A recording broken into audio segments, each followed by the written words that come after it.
In January 1951, the United Nations ground forces mounted a counterattack from their line of their furthest withdrawals. They pounded their way from below the 38th parallel and through the Iron Triangle. In support of the ground forces were the Marines in their F-9F Panthers. But the Marine Corps is really the only service that is totally self-supporting. We have our ground troops, we have our helicopters to get them in and get them out, we have our jets that provide close air support and make strategic strikes, and we don't have to really, well, I guess we rely on the Navy to get us there to venues where we need to be, but we basically support our own. Close air support by F-9F Panther jets brought in a new discipline which took into account the aircraft's high speed and reduced range. There was also concern about the Panther's shallower dive angle because of the jet's higher speed.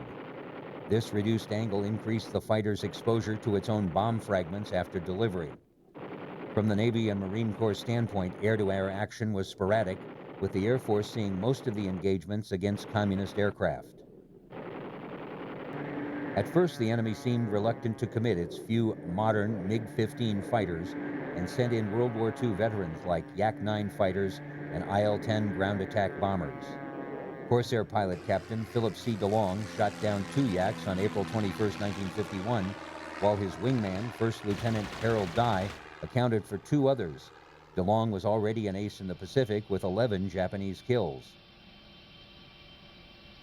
The Communists also increased their force of MiG-15s by activating a 2nd regiment equipped with the improved MiG-15 BIs. At once, the tempo of air combat increased and formations of 80 enemy jets were frequently sighted. One of the war's biggest single combats was fought on October 22, 1951, as 8 B-29s, escorted by 55 F-84s and 35 F-86s, were bombing Namsi. Suddenly, 100 MiGs appeared and boxed in the escorts as 50 other MiGs made for the bombers. They managed to shoot down 3 of the bombers and severely damaged 4 others. 6 MiGs were shot down and 1 F-84 was lost. As the spring and early summer of 1953 proceeded, the Marine squadrons kept up the pressure, flying countless sorties against enemy lines and installations. Sometimes their attention made the difference between a communist victory and an outpost remaining in Marine hands.